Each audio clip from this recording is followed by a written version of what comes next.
Hello and welcome everybody. Welcome back to Scottish Independence Podcasts. As you can see, we have regular guest Craig Dalzell. Welcome back into the studio, Craig. And we are going to be talking about something today, which we've used a number of different words for this to describe this. So perhaps the first thing we should do is be clear what phrase we're going to use. Now, we've called it civil disobedience. We've also seen it civil resistance. But you have a much better phrase for it, Craig, don't you? Why don't you tell us what that is? Yeah, so I'm going to be talking today about the concept of an escalating pressure campaign. This is a very specific strategy that we can use in campaigning, something that the Independence Campaign can learn from, but something that actually I've talked to a wide variety of groups. I mean, I've explored this idea for local campaign groups. I've explored it for with trade unions and labour disputes. We will talk about how this could lead to civil resistance, possibly civil disobedience, how that could form part of it. But this idea of an escalating pressure campaign is a strategy that all of these tools and tactics can fit into. The fundamental principle, though, with all of this is we are not talking about violence or anything like that, are we? We're talking persuasion. No, very, very opposite. Whenever I'm talking about campaigning like this, the principle of non-violence has to be key. Absolutely has to be key. We'll explore this a little bit later about the practicalities of that. Non-violent campaigns simply win more often than violent campaigns. They're broader based. They attract more people. They don't dissuade people. They're easier. The state can bring more violence to you than you can to it. But it's a very core ideological belief to me. I am a pacifist. Non-violent campaigning is core to my own belief. Because quite frankly, if we do not win via non-violence, the campaign is not worth winning. Yeah, absolutely. We're with you on that. I believe you've prepared a little slide for me on the philosophies underlying an escalating pressure campaign. Yeah. So there's four core philosophies underlying this.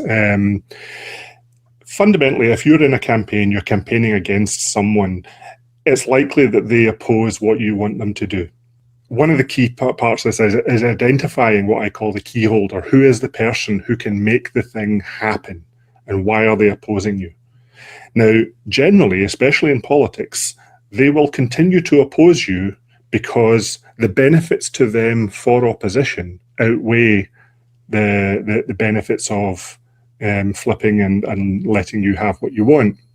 Switching that equation makes it happen. So you have to find a way of telling the key holder that things will be worse for them if they keep opposing than if they stop opposing. Now, this can be by giving them rewards, make it nice and pleasant and easy for them to support you, or it can make the pain of continuing to oppose worse. The second one is that this isn't just a one-time campaign. This is escalating the pressure. So we will apply a little bit of pressure to the key holder, and we will see if that gets them over to our side. If it doesn't, we will escalate, and we will continue to escalate. The signaling of that escalation is key, because you are telling them, if you do not switch now, the next step will be worse for you. That promise of escalation is a part of what applies the pressure here. And that's something I think that we've been particularly poor at, is that step there. Yeah, so stepping up the pressure if the opposition continues. Yeah, this is something that we have been particularly bad at. For the Independence Campaign, we have seen quite recently, for example, John Swinney promising that he would bring in a Section 30 order if they had sufficient power in the Parliament to do so. They requested that Section 30 offer from the UK government, and Andy Burnham said no. Now what? Now, the reason he said no was it was easier for him to say no than it was to say yes. And we didn't capitalise on that, and the Scottish Government didn't have a plan. Even though the no was an obvious thing, we didn't have a plan to escalate the pressure to take it to the next step. The third key principle is that we need to have public acceptance of the campaign. We in this room all believe in independence. I'm sure most of the audience out there will, not all of them, hopefully. But if we don't have the public backing for the campaign that we are embarking on, it will fail. If we don't have public backing for the escalation, it will fail. I know that people will be wanting to talk about the very far end of non-violent direct action and civil disobedience and whatnot, but we have seen multitudes of campaigns around the place where people have embarked on these direct actions without public acceptance, and they have failed. So you need to have the public with us. We have about half of Scotland believing in independence. We need to get it up to at least to 60%, possibly more. But we also need to have the acceptance from the people who support independence that they are behind us when we start campaigning. And we also have to have the acceptance of the other side who might say, right, we disagree with what you're doing, but you're going about it in a legitimate way. If we don't have that public acceptance at any time and we're not constantly cultivating and growing that, then again, we will fail. There's a danger as well that you can have public acceptance and then you can do something that loses you it. I think that Absolutely. You gave the example of the one of the Extinction Rebellion tactics that they did. I mean, I know there was a lot of pushback when they threw, was it soup on a great master. Yeah, so there was an incident, I can't actually remember which campaign group it was at the time, but there was an incident where an environmental group stopped people from boarding trains. Now, these were in a protest about public transport. Now, these were electric-driven trains. The passengers were already doing the right thing. You were punishing the public for making the right choice. Personally, I would have jammed open the turnstiles and given folk a free ride. That might have been more about public acceptance. It would have also applied more pressure onto the owners of the trains to do what they wanted. It wasn't impacting the public so much that way. So that's a good example of how you need to cultivate and not lose public acceptance. The fourth point about this, and again, we can talk about this in some detail later, is a campaign doesn't have to be monolithically leaderless. We don't need a tartan messiah to drive us forward to independence, but they must be organised and planned. We do need to have some kind of planning body who are mapping out the strategy for the escalating pressure campaign, mapping out the pressure points, finding where that pressure can be applied, measuring public acceptance, determining when we can take it to the next level, and also taking care of rogue and fringe elements within our own campaign. If someone decides to go out and escalate too far too fast, they need to be brought in and reined in, or quite frankly disavowed. And we have to understand that we live in a media environment, and there needs to be someone for the media to call for a spokesperson role. Now, this was something that we understood back in 2014. Yes, Scotland wasn't necessarily the best on-the-ground campaigning body. My own local group did a power of work far better than we were getting instructions from head office. But they were a central body who could talk national issues and could play that central role without necessarily having a single leader out in front. Yeah. So, I mean, if we talk about some of those core principles, I mean, it strikes me that, I mean, I think of things that the SNP or Scottish Government, haven't done. But the one thing they have done that seems to fit with that in terms of getting the public behind them is the campaign that it's Scotland's choice. It should be Scotland's choice. It's not talking about independence as such, although obviously that's the main reason, but saying it should be up to the Scots to decide when we have a referendum. So is that a good example of a tactic then that gets the public behind you?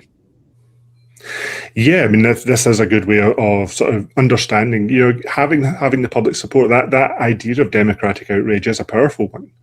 And we do know that even amongst people who don't necessarily support independence, there is greater support for Scotland making decisions from Scotland.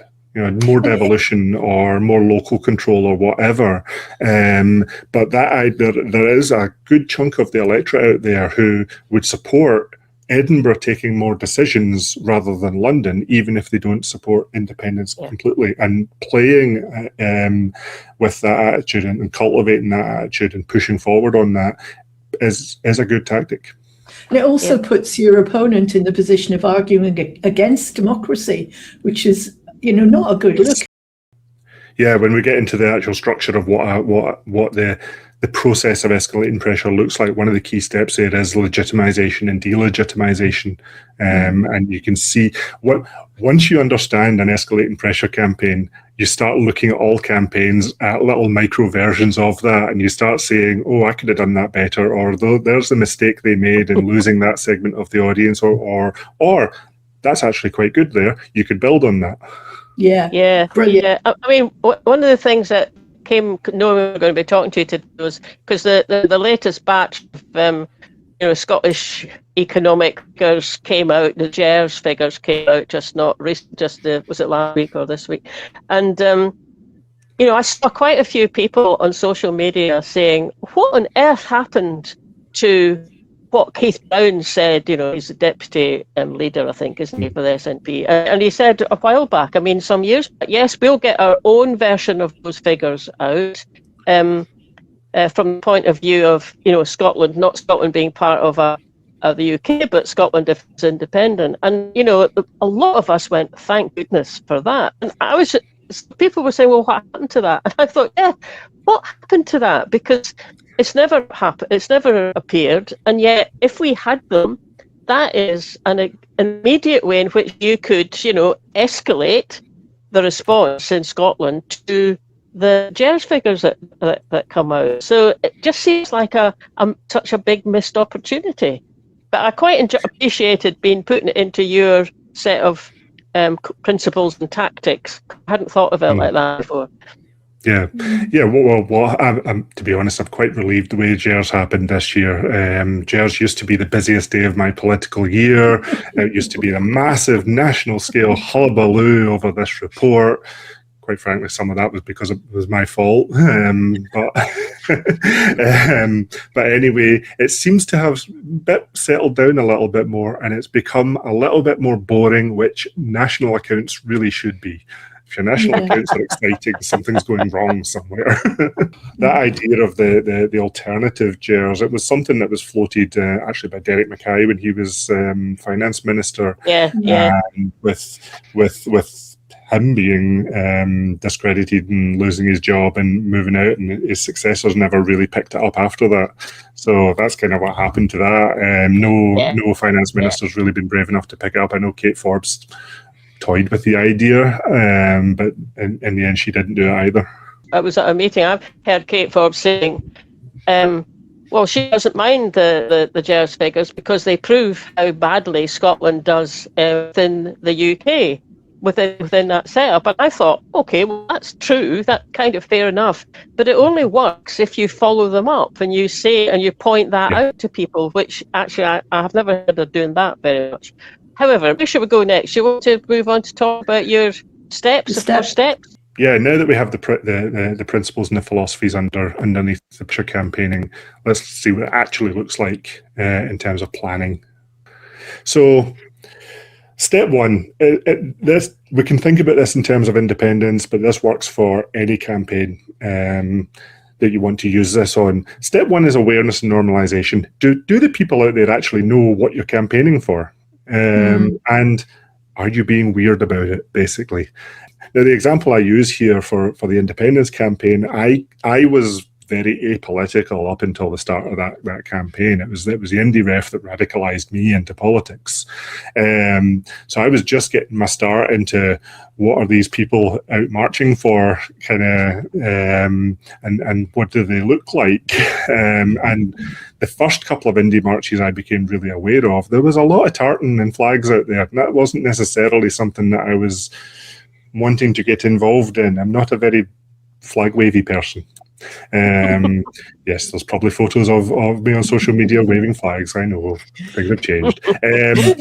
But for me, September 2013 in Edinburgh was the big normalisation moment. That was one of the first big significant independence marches, and there were a lot of normal people on that march, people just in civilian clothing. That was the point where I realised that anyone could support independence. That was the point where a lot of people in Scotland realised anyone could support independence. It's a normal position to have. Now we can talk about it. So that level of awareness and normalisation, that's the first step in getting the public on board with your campaign and making your campaign appear as reasonable as it has to be in order to win. The second stage is confrontation. This is where you find that key holder. Who are the people who are opposing you, who have the power to change the thing? Because if you're shouting at someone who just opposes independence, but they're no power to they're not in power to do anything about it, then you're having a different campaign there. You're maybe having the awareness and normalisation and conversion process discussion with them, but you're not expecting them to win you independence. For independence, the key stakeholder is the Prime Minister. He is the one that can trigger an independence referendum or can trigger the legislation that would create independence. The second part of that is find their pressure points. Who do they respond to? Is it their voters? Is it their MPs? Is it their donors? Is it someone else? Who could convince them who you can reach and apply pressure to? And you start making that idea of opposing you harder and harder by just turning the screws on them in phased, escalating ways. That's an interesting one, because 5 years ago, maybe, I think I would have been able to say who those key holders were and maybe have a guess at what their pressure points are. Now, if you think of current politics and the influences and the money and the foreign actors and the political and the religious, there are so many dimensions now, and lobbyists, that play on that person, that it really could be quite difficult, A, to identify exactly who they are, and B, to get to them. Yeah, it can be a very big challenge. It is an important one. It's why a lot of campaigns that aren't following this strategy often fail, because they start talking at cross purposes, or they start campaigning at someone who technically is the key holder but isn't beholden to us. John Swinney sends a Section 30 letter. Andy Burnham looks at it. No, I don't answer to him. And saying no is far easier for me than saying yes. If I say yes, my MPs might chuck me out, and I'm only just in the seat. So it was maybe a necessary step to do, but is it applying the pressure that we need it to do? Yeah. The next step is legitimization and delegitimization. So making this, again, reinforcing the legitimacy of your campaign while also undermining the opposition. So you gave that example of it should be Scotland's choice to have a referendum. Why is it? Why is it up to the PM? Why does one person who wasn't even elected into that position, who was appointed and sworn in unopposed, why does he specifically control Scotland's future? Right? So you undermine that. You build up the reasons why Scotland should have the power to have a referendum, and you use that as a feedback to build your campaign, build awareness, build normalisation, apply pressure. By the way, I'm using independence here. As I say, this could be a local campaign for community energy. This could be a trade union dispute. If it's a trade union dispute, you're looking at your managers. You're looking at are they accountable for? Are they looking at their bosses? Are they looking at shareholders? How do you apply pressure there? So once you've built that level of legitimacy that you actually, yes, this campaign is one that is normal, everybody's aware of it, and this is a just cause, and the other side are being unreasonable by opposing it, you get to step 4, applying the pressure. You start applying that pressure in that coordinated and strategic way that you've already planned out. Your organising committee has identified this is the best next step to take. You apply the pressure and you see what happens. If the key holders continue to oppose you, we then move to the next step, which is escalation, which is going back to that stage 1 and starting again. Building more awareness, building more normalisation. You're saying, right, that campaign didn't work. They're continuing to oppose us. We need the legitimacy to take it to the next level. And we signal that our our next round of confrontation is going to apply even more pressure. And you keep repeating that, stepping up, escalating until you win. You Wow. mentioned their organising committee. Yeah. Which kind of, and I think the point that this could be something as big as independence, or it could be energy, it could be all manner of levels of thing. Who would you have on that committee? If we were talking about independence, I mean, the way we had the 2014, there was Yes Scotland, but we've got a different political landscape now, a much more fractured kind of movement. But also, we want, I would think you would want people involved in that who are not just activists. So what would your ideal level of, organisation be at the top? Right, so I'm going to reference a book here called Why Civil Resistance Works by Chenoweth. I consider this to be required reading for folk in campaigning circles. It's got a lot of interesting tidbits. If you've ever heard the line that if you get 3.5% of your population out onto the streets, you win, it came from that book. We can maybe discuss exactly what that means. One of the things that she talks about in this book is one of the tactics you can use for applying pressure is doing things like setting up alternative structures. Her book's mostly aimed at people who have overthrown particularly oppressive regimes. So setting up alternative government structures and basically pushing the legitimate government out of the civic space and proving your own legitimacy to take over is a key part of that. I'm slightly paraphrasing her work and putting it into the escalating pressure terms deliberately. But in terms of Scottish independence, I think one of the mistakes we made was expecting the Scottish government to do a lot of this work. The Scottish government has a very busy job governing Scotland. It's also intensely party political. And the fact that it's party political makes it very difficult to bring supporters from other parties or even non-parties into the camp. If you're standing on stage supporting independence with someone one day and then you're fighting with them on tax policy the next day, it doesn't make for. It's possible, I've done it, but it doesn't make for the most secure alliances.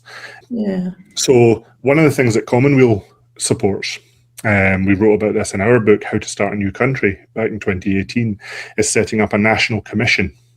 And that national commission would be made up of a fairly broad group of stakeholders, including folk that we've, without being too awkward about the name, called them elder statespeople. Doesn't necessarily mean that they are elder in years, but certainly in experience, who are respected voices across civic Scotland, who can be spokespeople, but also have a wealth of experience that they can bring in when it comes to setting up institutions. One of the big jobs that Scotland will have the day after a referendum is starting to set up all of the institutions that we don't yet have, but need to in a functioning nation state: central bank, custom and borders, a civil service, just to name 3 of the C's.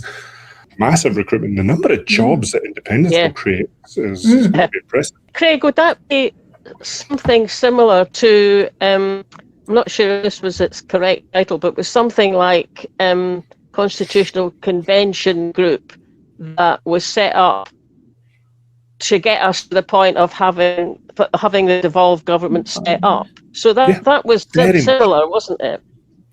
Yeah, very much. Yeah, that's a very good example. But you can also see how that process, if you know the history of it, did fall into the party political trap. The SNP famously disavowed it to a large degree.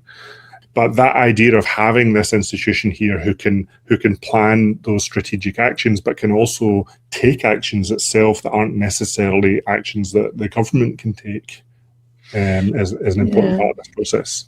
If you talk about a trade union campaign, then you're talking about your steering group within the union who are having the meetings that determine when and where to escalate from work to rule to a full strike. If you're talking about a community campaign, there's almost certainly going to be the local community council, or even just a group of activists who have an interest in the particular thing. You can't get the entire village in one night, but if you've got a core of half a dozen activists there who can do some planning, then this is the group that you can form. So in order to, if we were going to try and make this a reality, what's the first step? Would it be identifying somebody willing to take it on and build a group? It's an interesting question when you say somebody, because this is, again, one of the traps that campaigns often fall into, is you can get a core of activists who do a lot of work off their own back, often unpaid, often unsung, often in very high stress situations. And it is not unknown for people to burn out. And even it's one of the big things I've encountered is a very hard fought campaign that was eventually successful. But then when you ask the person to come in and do the next campaign, they're out. They're just not interested anymore because the last time was too much for them. Yeah, it's also easy to attack one head if it's, if you smear them, or we've seen the mighty fall recently, haven't we, in several examples. So I suppose that's the other risk.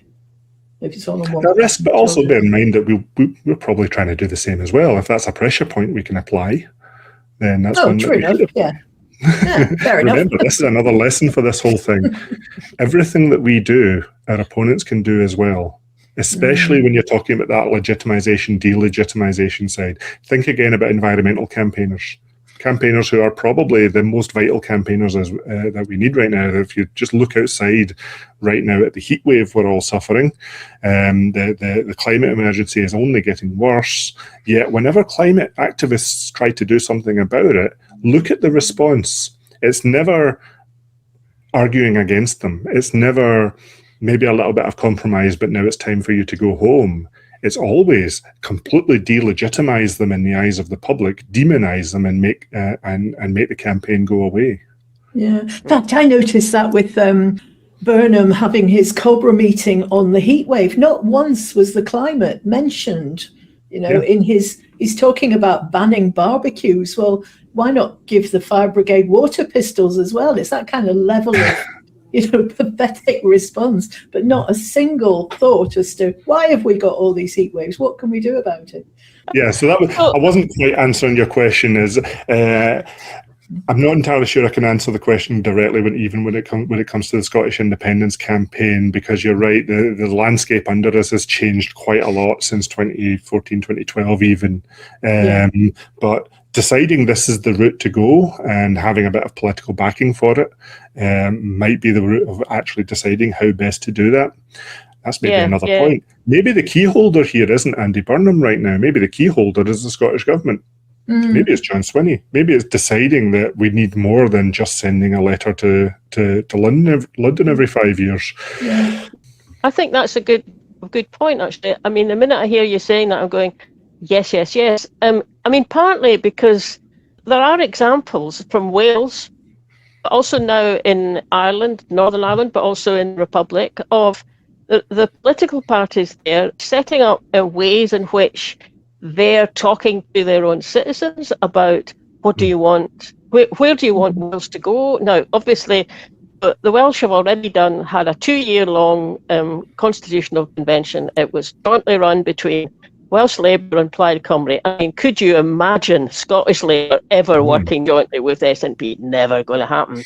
But they did it, and now they're going to build on it to set up a next step, which is talking a bit more closely about independence. I mean, independence was an option, the one that they ran. So that's there as a way of going forward, but also maybe even a better way of going forward is you've got Sinn Féin and the other main parties in the Republic now saying we're going to aim for a border poll in 2030, and they're starting talking to their citizens. They're just saying, tell us what kind of, not they're not saying to the Northern Ireland people, "Oh, here's how we do it in the Republic, and you'll be joining us." They're saying we could create the reunited Ireland could be a different country. We can do things differently.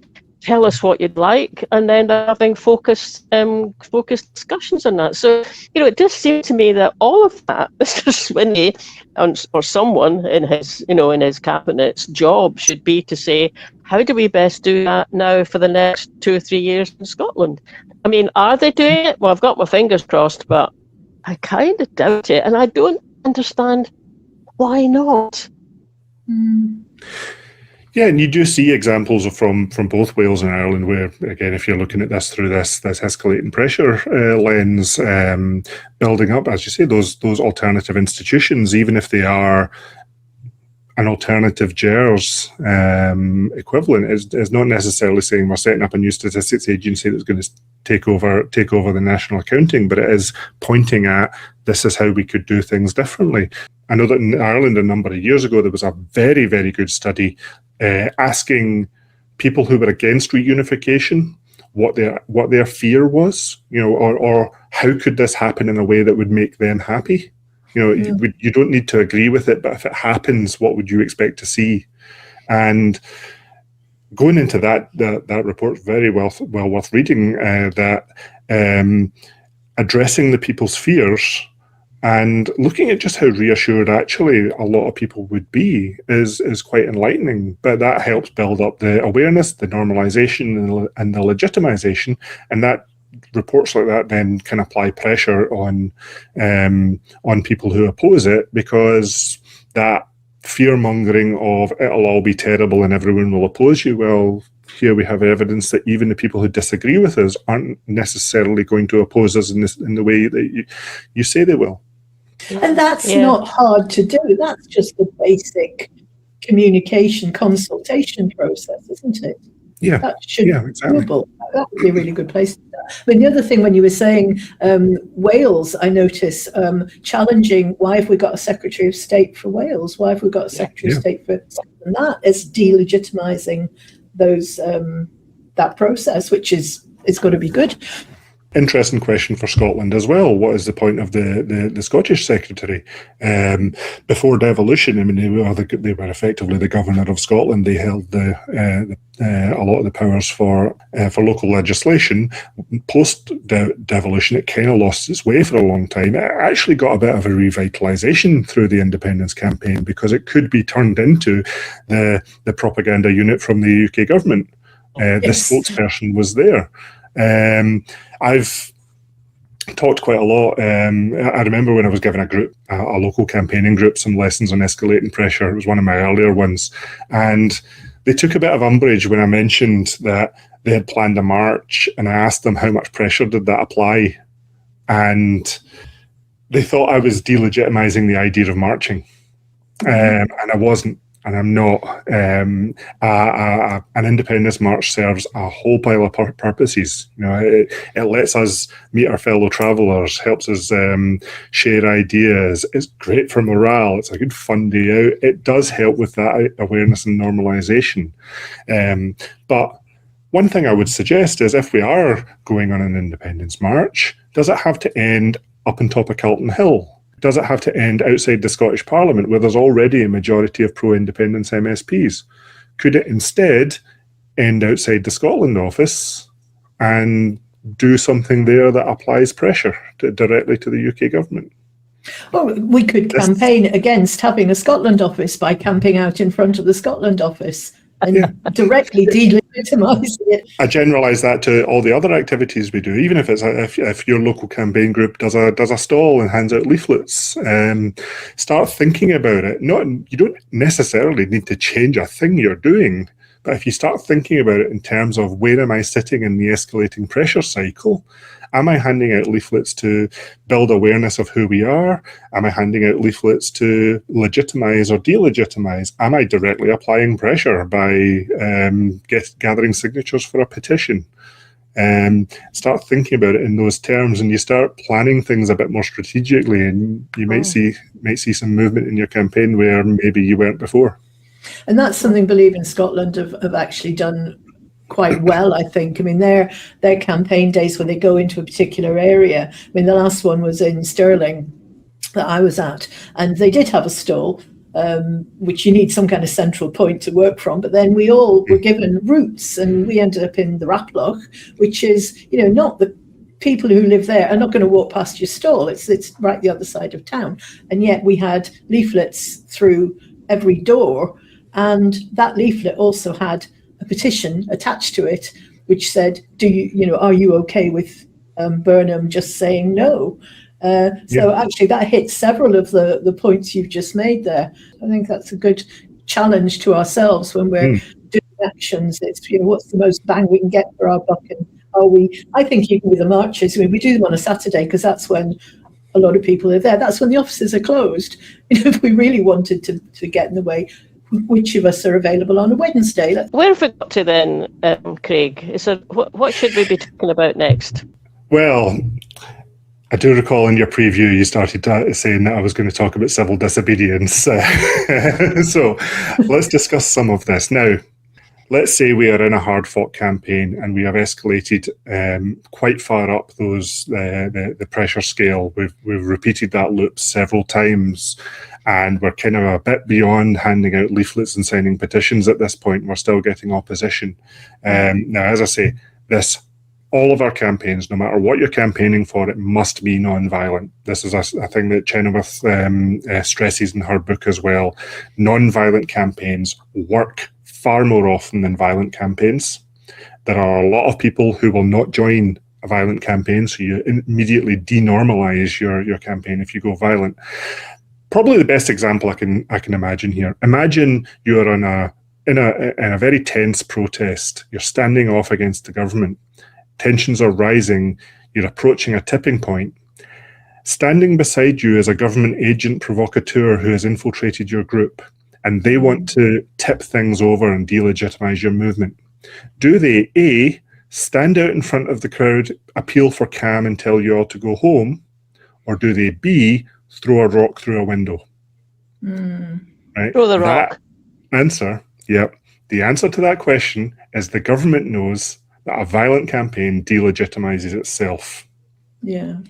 Right. And that also is the point about the 3.5% rule, having that number. The response to that by the opposition is to fracture your movement, and agent provocateur could well be the way they choose to do it. Yeah, just a quick aside on that 3.5%. I mean, 3.5% of Scotland's about 200,000 people.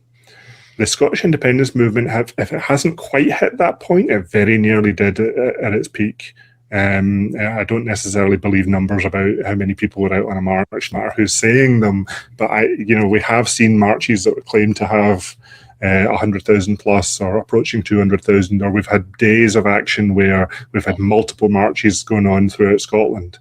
So we have had that volume of people out on the streets, and it doesn't necessarily mean if 3.5% of people in Scotland believe in independence, it will happen. Even if the other 96.5% don't. No, because if you're sit out on a march, you have to think about your friends and family who agree with you but aren't the kind of marchy type who haven't come out on you. There's a mass of people behind you whenever you're out marching who aren't there. That's what the 3.5% rule means. It's not even really a rule, it's an observation. It's once civil movements, especially if they are big movements against a tyrannical government, that's the kind of tipping point you need. But yeah, there's still that vast gulf of actions you can take between signing a petition and full rebellion. They're all kind of lumped in Chenoweth's book as civil resistance. I do like to split them into civil disobedience, which is when you are deliberately breaking the law, and civil obedience, when you are obeying the law obstructively. If you're a trade unionist, work to rule is a fantastic method of civil obedience. You can really snarl up a workplace by just following the rules. And that my favourite example on that one is Brian Quayle, the Scottish CND campaigner who stopped a convoy heading for Faslane by pressing the button on the Pelican Crossing, walking out on the Green Man and lying down in the road. I could imagine a resistance campaign in the House of Commons, for instance. The House of Commons is an old institution with a lot of extremely arcane and frankly stupid rules. You could, for instance, I mean, it's a bit harder now, so they changed the rule slightly, but there used to be a rule that was colloquially known as the I Spy Strangers rule. Technically, it's not legal for the public to be in the House of Commons. So if anyone spots someone who isn't a politician in the chamber and shouts, "I spy strangers," they could call a halt to proceedings until there's a vote to make the proceedings private and clear the room. This was successfully used once to remove the Prince of Wales from the Commons during a debate on Irish Home Rule.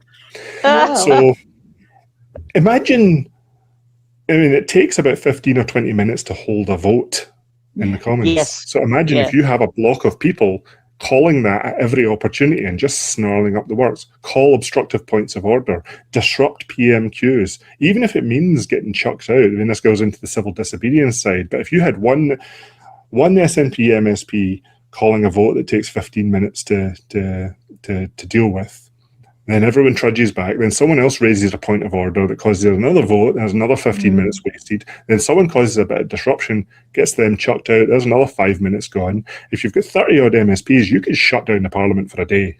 Right? And they would have to looking for these rules, means of applying pressure, They need to maybe be wearing T-shirts or something saying, "I'm doing this for democracy in Scotland" or something, because the risk there is that you alienate the people watching PM queues that you need on your side. Delegitimization, normalization, keeping all of that in mind. But yes, that could be fun as well as something else.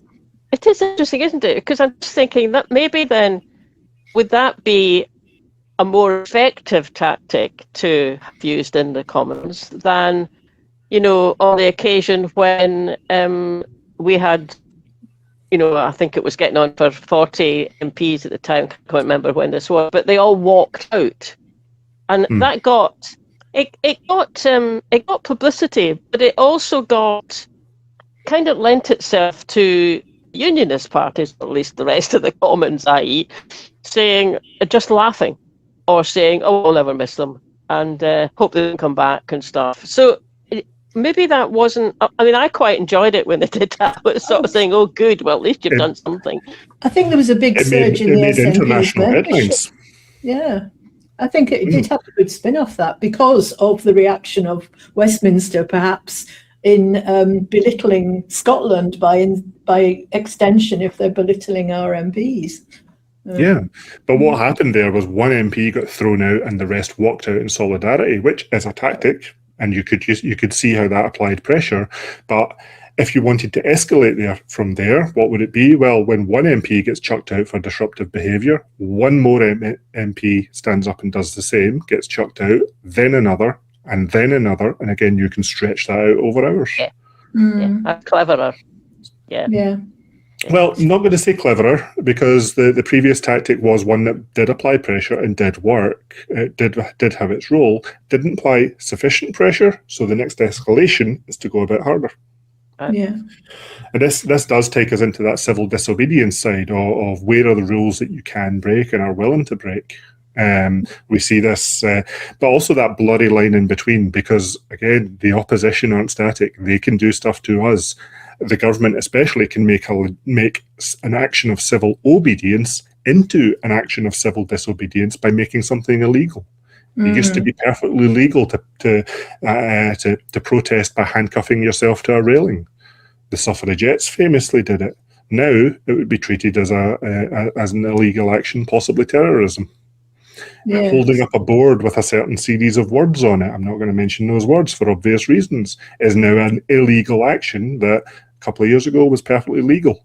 So you have to be careful of what your opponent is doing and what impact that your actions may have on you personally. But again, we are seeing that there's a significant amount of pressure being applied on quite an arcane and draconian rule that involves snarling up the courts and snarling up the police cells with people whose crime was holding up a sign, delegitimizing the state by having the heavy hand of the police cart away pensioners who were there, and quite a lot of respected people. Like the former advisor to the now king is quite a respected position to have, and yet they're now being carted away and possibly jailed as a terrorist. It's not doing any good to the government at all, that position, I don't think. When we were talking earlier about mass movements and putting pressure on governments, one that came to mind was actually in Belarus. So Belarus is back now to having its dictator there. I can't quite remember the guy's name. Lukashenko, is it? But a few years back, there was the election, and the opposition parliamentarians won it. You'd get videos coming out of Minsk, the capital, and the city was absolutely jam-packed with demonstrators, pro-democracy demonstrators, huge Belarusian flags up and everything. And yet, in that situation, Lukashenko just cracked down, and he had the police and the army, I suppose, behind him, and it's now all gone. So it's not that I'm not suggesting there could be anything as extreme as that happen in the UK, but something's happening, isn't it? Because we've just been talking about, what were previously legal or obedience, civil obedience, but jamming things are now being made into something that's illegal. It doesn't do to kind of be complacent and take things for granted, because the ground can shift. The government in London can make the ground shift under our feet, and I suppose that's where, in this whole kind of discussion, where planning comes up and escalating comes up, and you have to kind of think, well, where could that maybe lead us? Some people don't have much to lose. They could take part in a demonstration. I don't think I'd have much to lose. I don't care if I ended up with a police record, but that doesn't apply to a lot of folk. And again, this is where Chenoweth's How Civil Resistance Works book is really, really good, because it does talk about what happens when non-violence gets to that absolute edge of what they can do in the face of an obviously violent opposition. But even at that point, she still makes the point that non-violent campaigns still win more often in the face of that violence. Yeah, well, you have the moral upper hand, don't you? You have the right. Yeah, there are very, very few things more that delegitimize the state more than seeing the state throw the full force of violence against peaceful protesters. Absolutely. Yeah, that's true. So can I ask a question, which is kind of, because I'm thinking about these right-wing fascist demos that are happening. Well, they're happening all over the UK, but they're happening now in Scotland, despite, I suspect, quite a few of us thinking, oh, that can't happen up here. Well, it can, even if they're being bussed up from over the border. But how does that work? Because that's kind of like doing the opposite, isn't it? It's riling people up. It is violent. Over in Northern Ireland happened the same, like the bricks got thrown. But the bricks weren't getting thrown by someone who infiltrated. They were getting thrown by the people who were doing the demo. So that seems to be going in the opposite direction to what we're thinking. But it's a very good example of how violent campaigning doesn't work. It delegitimizes you. I'm not necessarily going to be in the business of giving political strategy to my ardent opponents, but if you think about these campaigns right now, yeah, there was a fascist protest outside Holyrood, conducted by a bunch of people wearing masks. Why were they wearing masks? Because they knew that they were still in the very early stages of the awareness campaign for them. They weren't even at normalization. For normalization, they would be comfortable not wearing their masks. And they were, and yeah, the violent riots that we're seeing very, very quickly delegitimize in the eyes of the public. Yes, because they know that could happen outside their house. Yeah, we saw that in Falkirk when there was a group opposing migrants that was then appalled at the other groups who started standing by them, and to the extent that they dissolved their group because it just had completely become something different to what they intended it to be, and they weren't prepared to stand by it. I will leave for an exercise for others what an escalating pressure campaign would look like if you were on that side of the fence, but just be aware I know how to defeat you as well. So is there anything else we need to just wrap it up? I've mentioned a few resources here. I'm sure you can add some links We will, yeah. to a few things that I've written, and both me and my wife, who's also an activist in this sphere, have written over the past few years. About five or 6 years ago, we wrote a 4-part series on pressure campaigning and non-violent direct action that has distilled itself, crystallized itself into what I've been talking about today. But also a really big one is that book that Commonweal wrote, How to Start a New Country, back in 2018, that talked about all the things that we would need to build an independent state. Highly encourage you to go back to read that. But also, we are about to refresh this. We are, by the time this podcast goes out, there should be a crowdfunder live from Commonweal. If it's not, it will be imminently after that. We are looking for a bit of funding to help us go back to that book and completely revamp it. A lot of it is still really solid, but the ground has changed in the last few years, so we're going to go back and just see what needs to be updated, especially things like Brexit have really bedded in now. We've seen changes in the political sphere,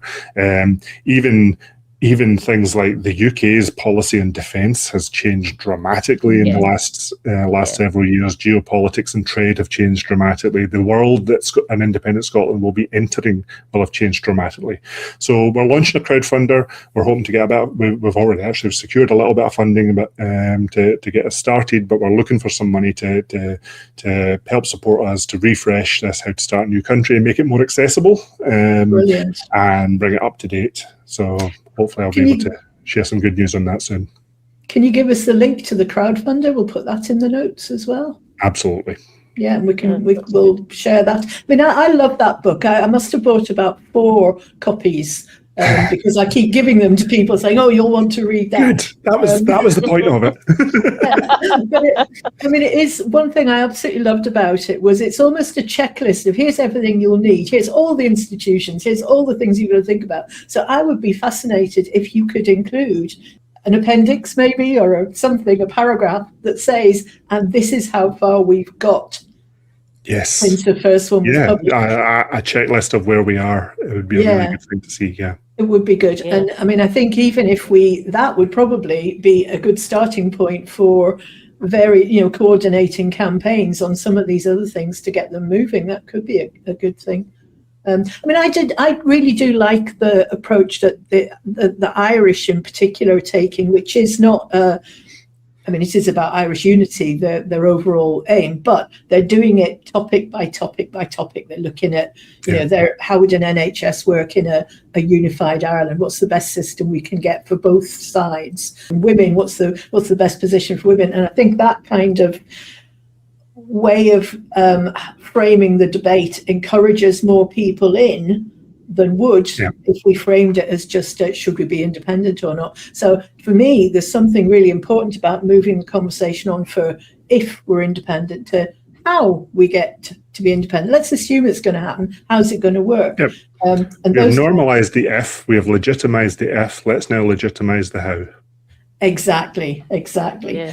That checklist that you've gone through, I'm calling it a checklist, your principles and your step, that would work whether you were in a yes group or whether you were in a pressure group around a single topic or on a national basis. Or I have part of my freelance work out with Commonweal. I do give groups training on this. So if you are a yes group or a campaign group and looking for a community campaign, doesn't even need to be independence focused, or trade union groups looking in their work, give me a shout. I can come up and I can take you through this in a bit more detail, tailored to your specific campaign.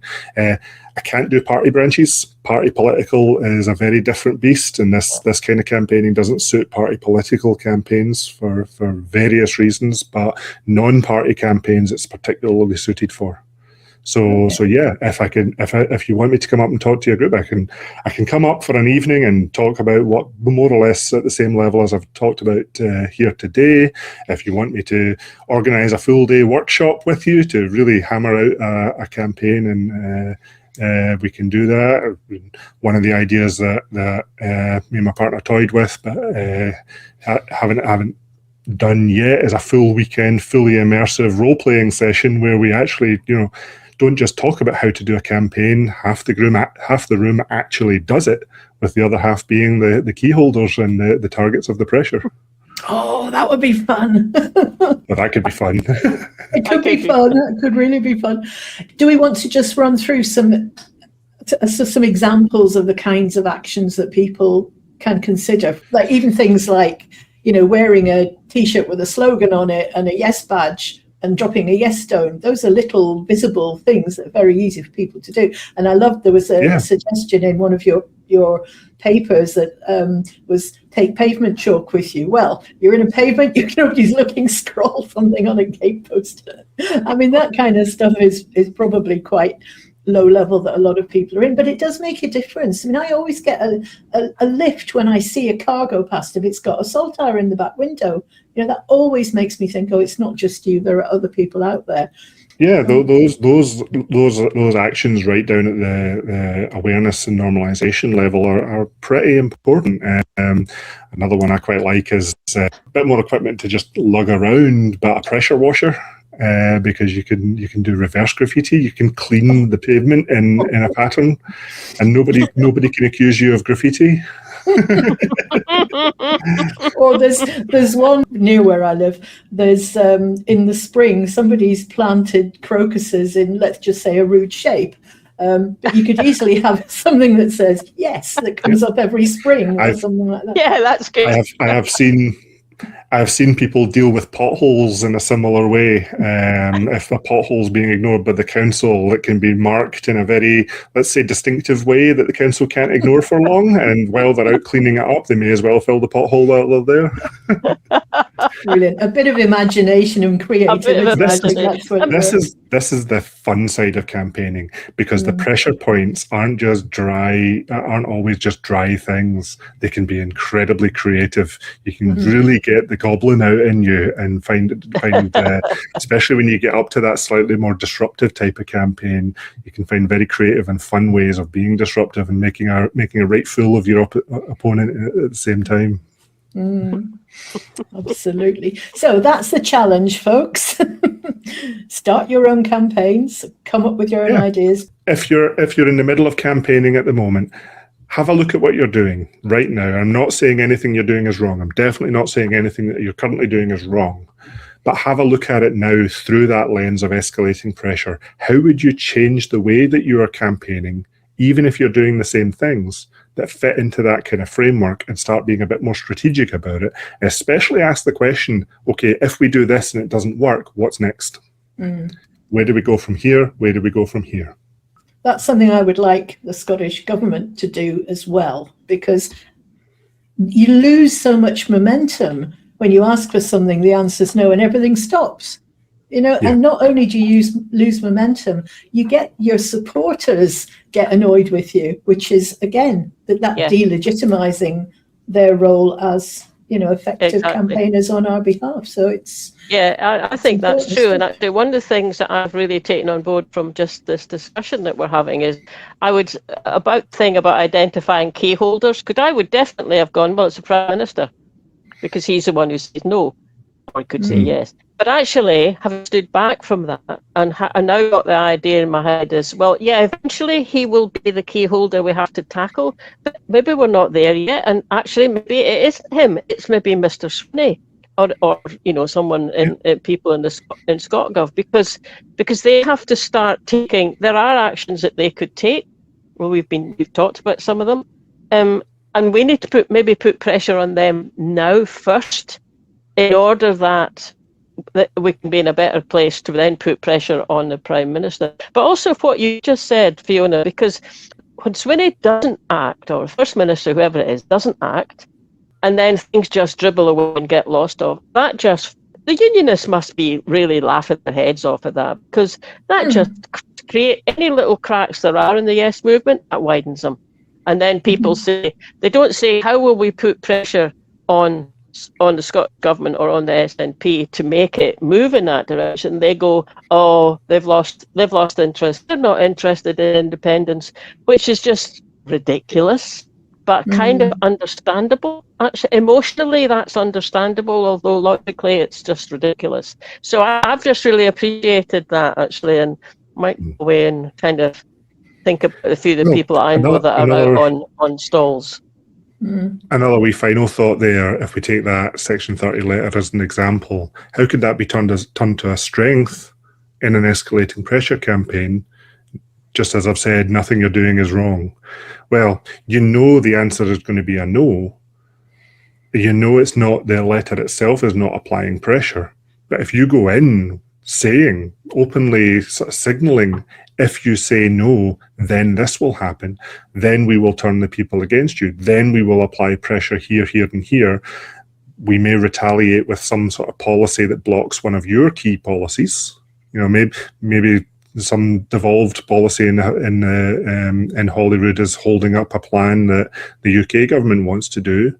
So now we start negotiating. I can take the pressure off you if you give us that referendum.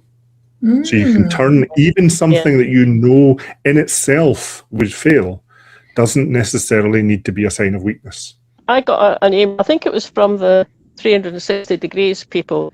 It was about, they were wanting you to sign a petition and send letters to your MP about Westminster plans for a levy on private jets. So I thought, well, Scottish Government's already come up with a plan for that, and you know it's in the works. It's going to work through. So I didn't sign it up. I wrote them an email saying, "Look, I get emails from you, and I look at them and I go, yeah, but that doesn't apply to me because I'm in Scotland. You must know who I am. Surely you could have a system where I get a slightly different kind of email." I made the point about, you know, there's a levy in Scottish Government are in their plans, and I just sent it off to expect anything to happen. But actually, I got an email back just yesterday saying, actually, thank you very much for what you'd written, and we hadn't realised that, and we're going to have a think about what to do going forward. So I thought, okay, that's fine. That was worth my while doing that. Oh, good for you. But another bit of me goes, well, why didn't you know it? Surely, to goodness, you think, I wonder what happens in Wales and Scotland and Northern Ireland. But obviously the answer to that is they don't think. A final little point in there to do with escalating pressure campaigning, pointing out that sometimes you don't actually need a lot of pressure to get what you want. You won that campaign at the awareness phase, never mind the normalisation phase. Yeah. Right. I'm really pleased with myself now. Well, it's nice to end on a high note. We've already had a success, and we've only been talking for an hour. So there you go. So we'll say thank you so much, Craig, for coming in. It's always fascinating to pick your brains, and as ever, we shamelessly have interrupted you all the way through. So I hope that's not been too annoying for you or the people watching. But it's so interesting, the stuff that we're talking about. It may be that we can come back to this topic because I do feel as if there are things that we could be doing as a movement. And anybody watching this who's perhaps inspired to think about, how could we do that? You know, get in touch with us and let us know if you want us to come and film something, or if someone out there wants a full day escalating pressure workshop, and we can get the funding together to support everyone through it, including myself, and we get you two up to film it, that could be a really good day. Yeah, that could be a great day. Again, Commonweal's crowdfunder's coming out or is already out by the time you're watching it. Please look at that. We really want to get this refresh of how to start a new country going. Please support that, because that's something that we believe really could take this campaign to the next step. Brilliant. Right. Well, that's the call to action, folks. We'll put the link in the notes. Thanks for listening, everybody, and we'll catch you all later. Bye now. Thank you. thanks for listening, everybody. I hope you enjoyed that. If you want to make sure you're following us and subscribe to us, then you get notified every time we put something new out, so you don't miss anything. That would be great. Also, you can click the little bell if you're watching on YouTube. And sign up for our mailing list. You can do that from the website, and we always send one out at the beginning of each month to tell you what's happening. Last but not least, you can buy us a coffee on coffee.com.